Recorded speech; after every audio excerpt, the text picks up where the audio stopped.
Hello, this is Arif Zadi from Lahore, Pakistan. Happy New Year. The People and Projects podcast is sponsored by the Advanced Project Management e-learning program from Andy Kaufman. Please check the show notes for how you can get 20 PDUs for a great price. Thanks. Welcome to the People and Projects podcast, where you'll find interviews and insights to help you deliver projects and lead teams. You can find us on the web at peopleandprojectspodcast.com.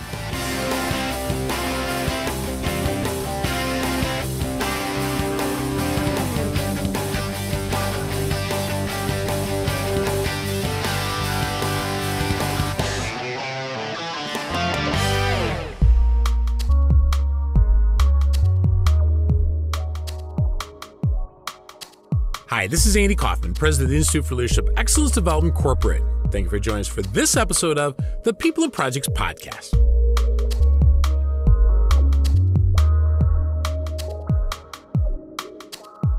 I love new things. I love the start of a new project, working with a new team or with a new client, maybe trying out a new tool or a new gadget. I love a new year. I love new. It's a chance to start over, to learn from the past and apply it to the future. And as we fire up another year, it's a great time to look for a fresh start, to consider, what are we going to do differently this year?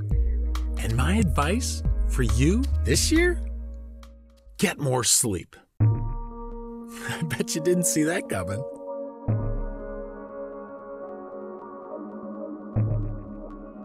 Yeah, sleep's one of those things that challenged my conventional wisdom quite a bit. I grew up in the Midwest in Lincoln, Nebraska, and was kind of surrounded by people who grew up on farms and entrepreneurs who had that hard Midwestern work ethic that I admired a great deal growing up. And it was always a badge of honor to say, I got a lot done. I only slept 4 hours last night. And so I grew up seeing medium sleep as a sign of weakness. That's our guest today. My name's Tom Rath. I spend most of my time studying what people can do, kind of especially at the intersection of work, business, and health and economics to improve health and well-being over time and to build more productive workplaces as well.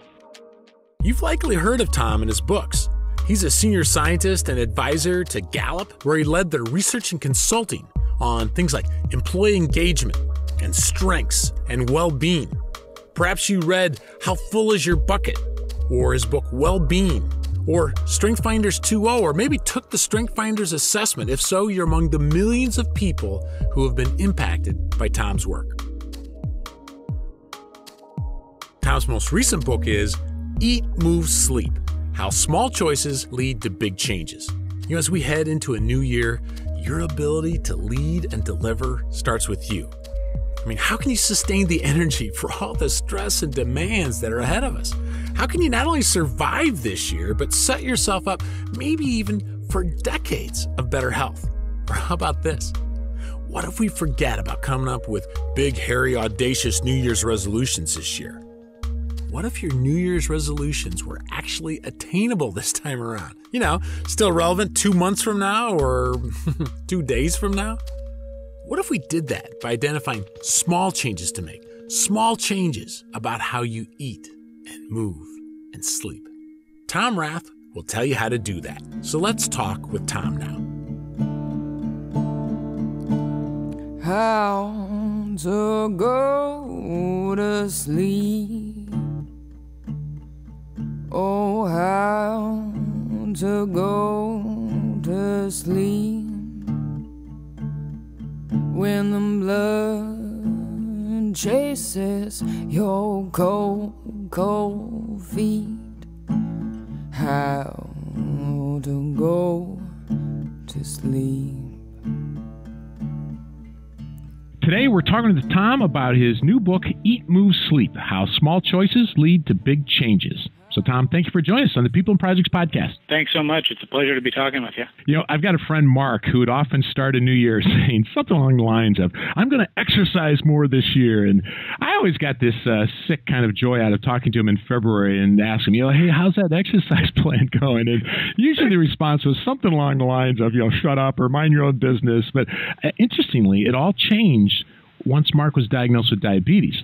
all of a sudden exercise wasn't just this good idea. It was personal. It was a way to stay off insulin. So your journey into well-being is personal, as I understand, as well, starting at age 16. So tell us about that. Yeah, when I was 16 years old, I was kind of a typical active teen, and I was outside playing basketball one day and realized that I was having trouble seeing out of my left eye. And make a long story kind of short, after several appointments with eye doctors, they told me that I had a couple of large tumors on the back of my left eye, and they said not only would I most likely lose all sight in that eye after several surgeries to try and save the eye, which I did, but they also said it might be indicative of a rare genetic disorder that causes cancer to essentially grow throughout the body much more rapidly than it would in a normal person per se who doesn't have that mutation. So ever since that diagnosis at age 16, I've had cancer not only in my eye, but currently I have cancer in my kidneys, my pancreas, my spine, and a host of other areas. So cancer's kind of become an ongoing, lifelong battle for me. And as a product of that, especially over the last 10 or 15 years, I've essentially realized that the only thing I can do or can control is to figure out what are behaviors that I can change on a day-to-day basis that improve my odds of living a little bit longer in better health. Yeah. And over the last few years, I've focused even more of my attention on what I can do to help friends and loved ones who have come to me with questions around heart disease, diabetes, obesity, and cancer, to help them think about what are the small choices and changes they can make in their day-to-day lifestyle that increase their odds of growing old in good health and having a lot of energy to do what they do each day. Most of us, let's say, at least we don't maybe know it, have some sort of issue with a tumor-suppressing gene. But I think many of us might be like my friend Mark, or for me, that matter. I mean, we know we need to eat better. Right? We know we need to move more and get a good night's sleep, and maybe people have just created some New Year's resolutions to get better this year, but often they just are right, New Year's good intentions come February. So I'd have to think, Tom, that you run into some people when you're talking about this, and they're like, Tom, the stuff in this book is just common sense. I don't need to read a book that states the obvious. Maybe as they walk away eating a Big Mac and fries and sitting in an office chair all afternoon. So how do you reply when someone says, Tom, this is just common sense? Well, I think that to get back to the kind of original motivation for people, I like the way you talked about even your friend Mark, who really needed to manage his diabetes, changed his habits to stay off insulin each day. I mean, that's a powerful daily motivator. And what was perhaps most fascinating to me in all this work that I've been doing over the years is that even with my own extreme risk, which is 1 in 4 million or whatever, I still do not have enough, I don't know if you call it motivation, willpower, whatever it is, to change my day-to-day habits of what I'm going to order for lunch today, because I know it might prevent more cancerous growth 10 or 20 years down the road. And I think for the vast majority of people I talk to, the same is true, where even if you have a family history of heart disease or stroke, boy, that's a really lousy motivator to say, I need to work out this morning at 7 a.m. Right.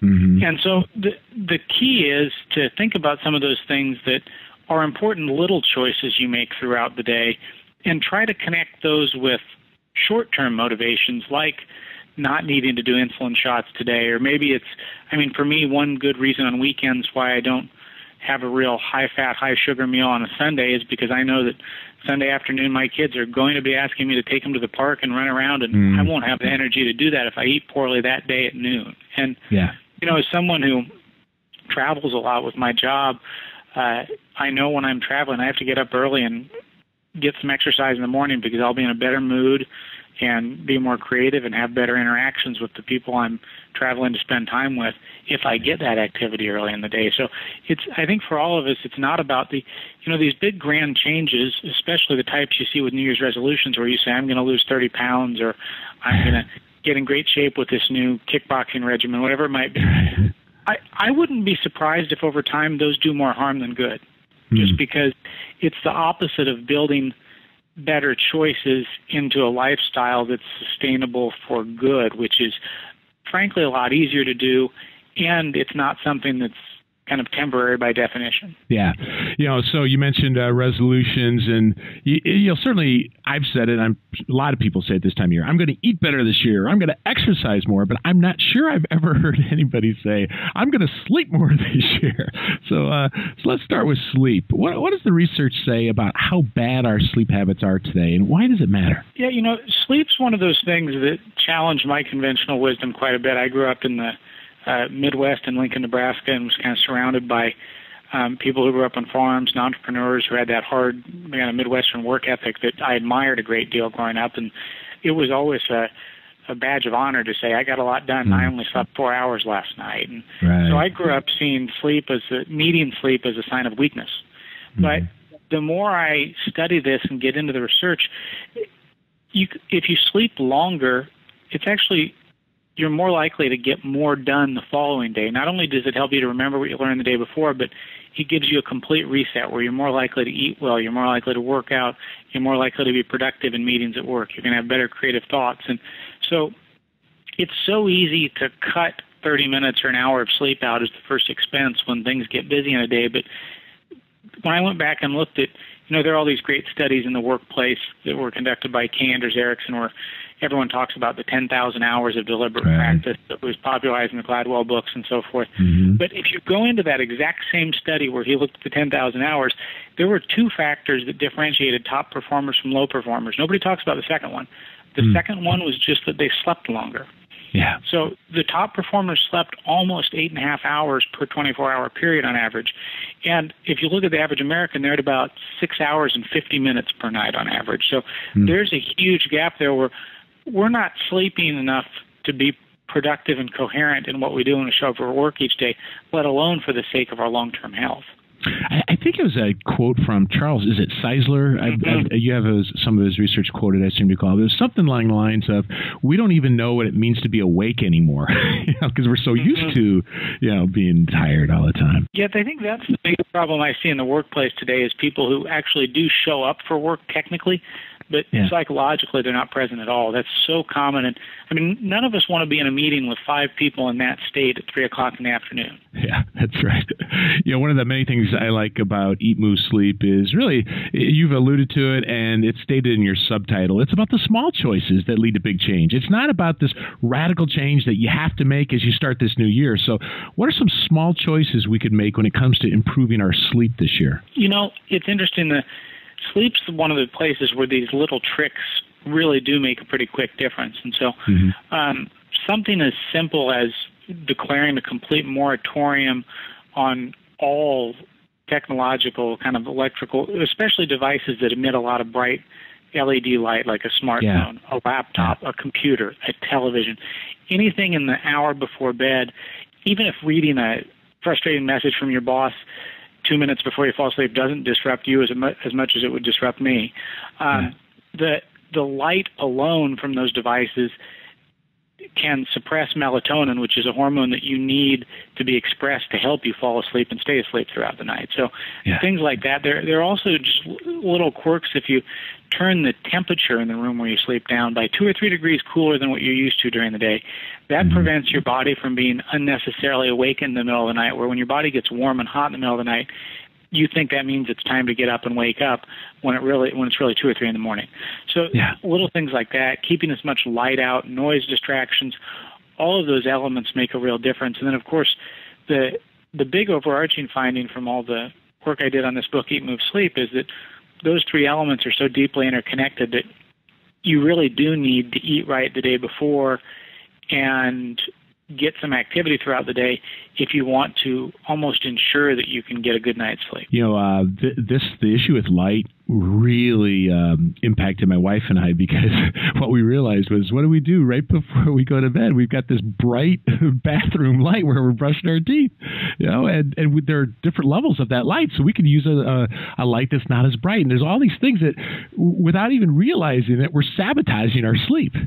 I never, until I got into the depth of the research on this topic, I didn't realize the degree to which the color tone and brightness of light affects our behavior and alertness throughout the day, where you want those kind of bright, fluorescent, typical workplace lights in the middle of the day, because that tells your body you want melatonin to be suppressed then so you can be alert and stay awake. But then as you get into the evening hours, I mean, something as simple as installing inexpensive dimmers, which might cost $10 or $15, isn't that hard to do? Right. And then dimming the lights as each couple of hours go by when you're at home in the evening, that sets the right tone as well. And then making sure that you don't have any bright lights that are waking you up in the middle of the night. I mean, it's so interesting the way I know a lot of people, and this happens to me all the time in hotels when I'm traveling, where if you see the bright LED light showing you the time at 1 or 2 in the morning, not only is that light a distraction, but it causes thoughts in your brain say, oh my gosh, it's 2 o'clock, I'm still awake, what's going on? Any way you just literally suppress that light, especially in the middle of the night, it makes a difference. Yeah, just little things like that. You know, my dad was a bricklayer when I was a kid, so the idea of having to think more strategically about moving would just make him laugh. But that's not the story with most of us these days. You know, I mean, we spend so much time in an office chair, or I live in Chicago, and I'm sure out in D.C. it's the same sort of thing. It's just these long commutes, or we're in front of screens, whether it's for work or entertainment. My oldest son, he recently graduated from college. He was pretty active, but now doing video post-production work, long hours in a chair. And so thanks to you, Tom, he was the first in our family to build a standing desk, and he loves it. And this last year for Christmas, my family gave me one. So now you have to check in with us in February, see if we're still using them. But why is it important for all of us to find ways to spend less time on our tail? Yeah, I think we have to take responsibility for kind of start with reversing the mentality where over the last quarter century, we've essentially engineered as much activity as possible out of our daily routine. So I can't tell you how many requests I had in the business world for people who wanted a printer that was 5 feet from their desk instead of 50 feet down the hallway. I mean, we're all guilty of driving to Target for shopping and circling around in our car for 5 minutes instead of parking at the back and taking an extra 25 steps, right? That's right. So if you view little things like that as opportunities to get a little bit more activity, take a few more steps in a day, I think that's a starting point. And then if you don't have a sit and stand desk or a treadmill desk or a pedaling desk, which are all great options I've tried, the key is just to try and force yourself to get up every 20 or 30 minutes. I might have thought originally that setting a timer and forcing yourself to get up every 20 or 30 minutes was bad for creativity and concentration, but there's good experimental research conducted in the workplace showing that you actually have more creativity and it refreshes your thought if you do get up and take frequent breaks like that. And I mean, the first thing I started doing before I moved to a standing desk and then eventually to a walking desk was to force myself to get up and walk around on a wireless headset and just do circles around the table in my office every time I was on a telephone call. And boy, does that make a difference by 4 o'clock in the afternoon when normally I would have been struggling after sitting in a meeting or sitting on a call for 5 hours. We had Tony Schwartz on a while back, and he talked about 90-minute breaks every 90 minutes. And so I was interested when I saw your book, more 20. And so I imagine just taking breaks is kind of the key. But is there something about even more frequent than 90, do you think? I think the research I've read about 20, it could be as simple as putting your arms above your head or stretching your arms out at your chair or standing up. And those are, I think it's just, if you sit for 90 minutes in a row, that clearly has an adverse effect on your body that can be disrupted even by short little breaks where you're getting up and moving around. The longer breaks of 5-10 minutes could be every 90 minutes. And I think another thing I've learned from Tony Schwartz's great work on these topics is the importance of really taking time both mentally and physically at lunch instead of what I've been guilty of a lot over the years of just shoveling down lunch as quickly as possible at my desk. And that's an opportunity for socialization. It's an opportunity to get outside. It's an opportunity to walk and get some steps. It's an opportunity to clear your mind and come back with fresh thoughts. So that's kind of a good point to force a break and have a little renewal on a work day there too.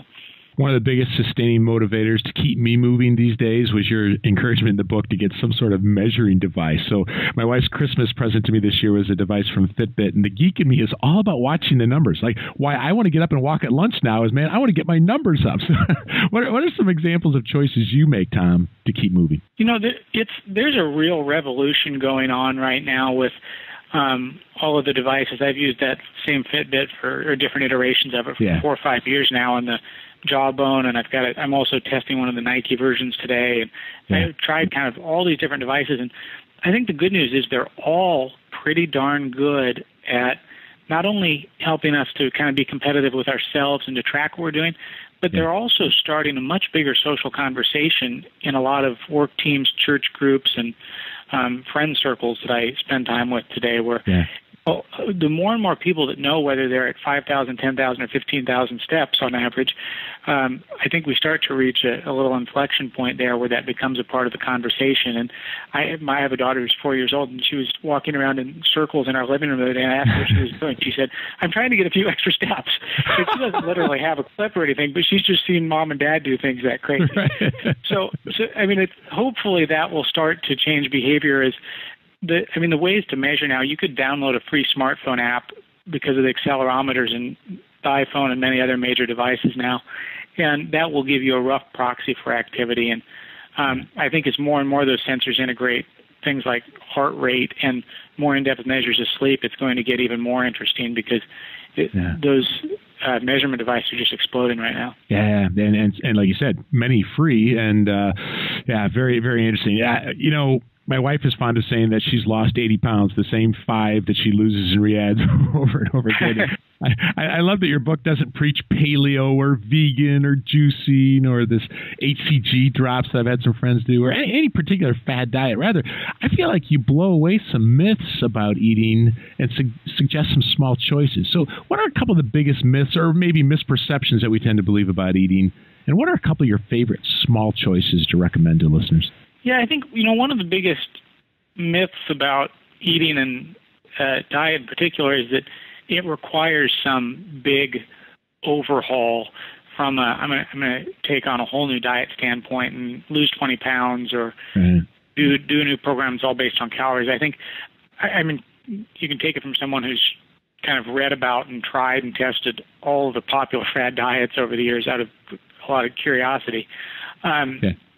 I think a lot of those diets have really good elements and great science behind some of them, but what's important is to learn from all of those new findings as they emerge and figure out how you can build a few of them into your lifestyle for good. So, there was clearly a point 10 or 20 years ago where the average American was eating way too much fat, and saturated fat in particular, and it was unsustainable. And then as we started to turn the corner on that and people realized that maybe some fat's okay, but just not as much as most people are eating, we replaced all the fat with refined carbohydrates and sugars that were loaded into products. And now I think a lot of popular diets recognize that carbohydrates, when they're refined, and added sugars are a couple of the largest sources of disease, especially relative to diabetes and obesity in our society today. And so it's important to minimize those elements over time. So I think if you kind of step back and learn from that and say, the more you can eat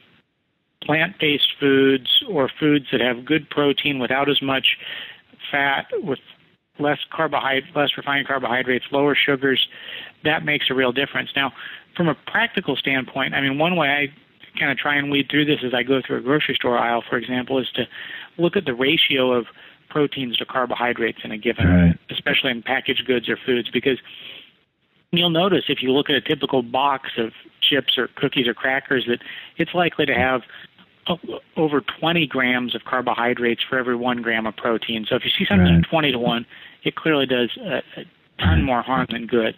As you get closer, if you get below 5 to 1, you're doing a lot better.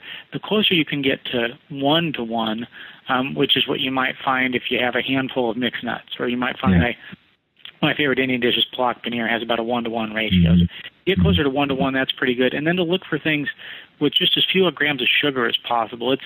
It's amazing. Even some of the so-called healthy vitamin waters and juices you see in the grocery store aisles, they might have 30, 40 grams of sugar, and anything more than 10 grams of sugar is more than you need in a given day. So that's from a kind of a label standpoint, those are little heuristics or shortcuts I've used. Another even simpler thing I've discovered over the years from a diet and in terms of the drinks that I consume standpoint is to think about every bite and drink I take as either being a net negative or a net positive. And you kind of go through a day, and if I wake up in the morning and make myself a cup of coffee or a cup of tea, either one of those is pretty darn good for you on its own. If I pour sweetener in there or I pour cream in my coffee, that might make it a net negative. Same thing applies to your salad in the afternoon, or if you cover it in a fat-laden dressing, you might ruin the net positive. So, and of course, we're all going to make some net negative or bad decisions over the course of a day, but the key is to figure out how you can have a lot more positives than negatives, just like you think about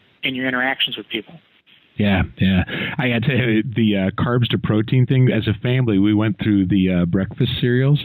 Oh, my goodness. Something like mini wheats, which we thought with fiber was really good. Oh, the carbs to protein was crazy. And I used to only look at calories for the most part until I looked, read your book, and the sugars and things like yogurt that I didn't realize. And I don't know. It was just very eye-opening that it's not some radical diet. It's just a matter of looking at the label in a different way without having to be a nutritionist. Yeah, I mean, that's the thing for me personally. When I read these books on real radical diets, they kind of creep me out in terms of going way too far in one direction. And so I think what I was trying to do was bring together some of the most commonly agreed upon principles that from a lot of the good work that's been done over the last 10, 20 years, and then connect that to real practical things that people could do to maybe change one or two or three behaviors for good over the next year instead of just changing the behavior for 2 or 3 months.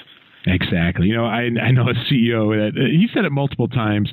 He goes, Andy, here's the deal: eat well, exercise, die anyway. And it's usually over a dinner, I might add. But I've heard plenty of other people say basically it comes down to the genetic lottery. You either win it or you don't. So, you've had to wrestle with that personally. But what's your take on that mindset? Is it's all just your genes, Tom?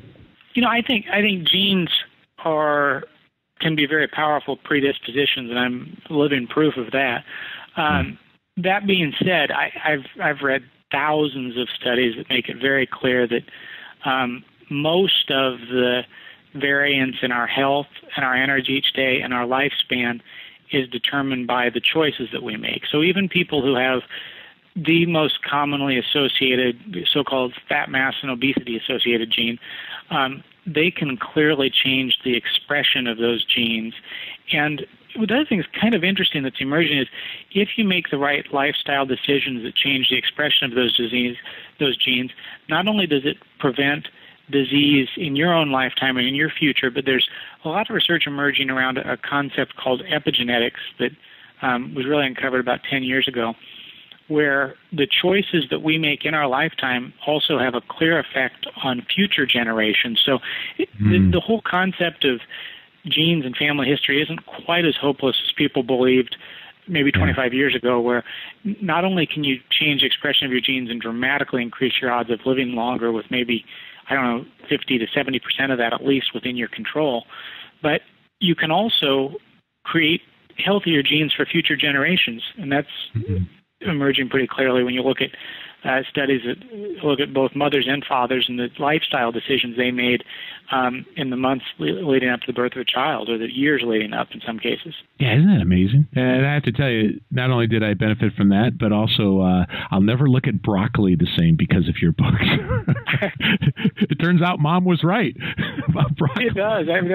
I've struggled with that one for a long time. I don't think by nature I like the taste of it, but I figured many, many ways to eat it and make it a lot more appealing for myself and for my kids, just because there's probably no other common food in the world that's accumulated such an amazing array of health benefits across a variety of ailments, and even everything from minimizing allergy symptoms to preventing heart disease and cancer. Yeah. So something I've noticed, Tom, with myself as well as those I interview on the podcast, is it's one thing to talk about our ideas and put them into a book, and yet maybe some challenges at times practicing what we preach, so to speak. And so of all the advice you share in Eat, Move, Sleep and speaking on this topic, what's one of the ones that's most difficult for you to follow yourself? I've been pedaling the whole time we've been talking on this interview. So nice. That's one thing. I learned that I can do my treadmill walking desk while I'm writing and while I'm editing and get even more done than normal. But when I'm doing interviews, to minimize the noise of a treadmill, I do the pedaling thing. But that's been one of the most important learnings for me from all this work, is that we have a responsibility to kind of keep our bodies moving throughout the day. We weren't designed to be sitting in a chair for 10 or 12 hours a day as most people do. And so anything that if I have a chance to walk to the grocery store or walk to a restaurant instead of driving it, take that chance every time. And I mean, living in the city, I force myself to go to the second closest Starbucks when I need a coffee to the closest one. And so I think what I've changed a lot is building that activity into my day-to-day routine that makes a real difference. And then I think I alluded to this earlier, but with a family, I've got a 2-year-old and a 4-year-old here at home with me and my wife, and trying to think about how we make sleep a family value that everyone treasures instead of something that is the first expense everyone cuts in a busy and hectic and stressful day.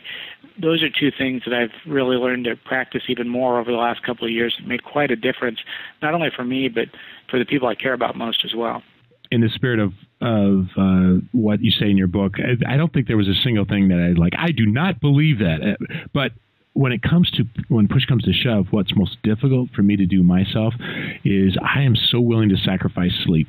If it's maybe it's the bricklayer dad, the work ethic from him, but it's like I will easily say, listen, I'll stay up until 2, I'll get that done, and then the next morning I don't eat as well, and it becomes a downward spiral. So I intellectually get it, Tom, but that's one of the most difficult things for me to do is to say, let's head upstairs, let's make it a family value. That's what we talked about as a family last night, of making sleep a family value. So that was a good challenge for us as a family. As we wrap it up, Tom, tell us about the book's website, because you've got some great resources here. Yeah, I mean, the Eat, Move, Sleep is really more of a project to try and make a little contribution to the health of people I care about and our society here in America in particular. And so we created a website that's free for anyone to use that really lets people go through an inventory of what they're doing with the way they eat and move and sleep today that takes about 5 minutes and gives them a host of customized ideas and tools based on the book every single day with reminders about little changes they can build into their lifestyle that might make a difference. And so that's the primary thing people can do at eatmovesleep.org. And there are also a lot of tools and activities for groups and faith-based groups and work teams to start a little bit bigger conversation on this. So whether people read the book or not, we've tried to make almost all of the content and all of the ideas free for people to use on that website in hopes that it creates even a few little changes for people. Yeah, I like the daily email where it gives some ideas as well based on our personal plan. So for those listening, there'll be a lot of books we're going to talk about this year, and I trust they're going to be helpful, but I'm not sure how many can actually change your life for decades to come. In fact, as Tom said today, maybe even generations for that matter. So I recommend you get a copy of Tom Rath's new book, Eat, Move, Sleep, How Small Choices Lead to Big Changes. And check out the show notes for a link to the book and to the book's website. So, Tom, for all the changes you've already made in the Kaufman family, and for those our listeners will make this year, thank you for joining us on this New Year's episode of the People and Projects Podcast. Thank you so much. It's been a pleasure.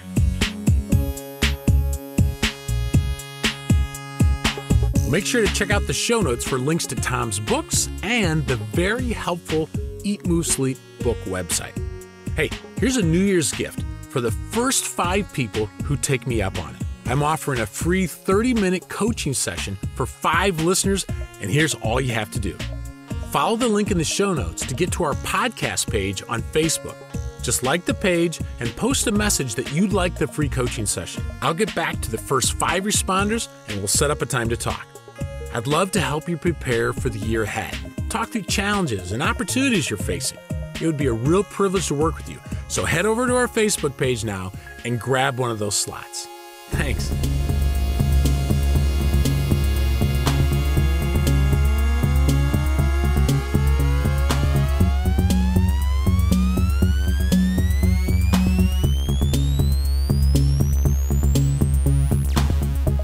Hello, this is Arif Zadi from Lahore, Pakistan. Thank you for joining us for this episode of the People and Projects Podcast. Stay tuned for some outtakes from this episode. Have a great week.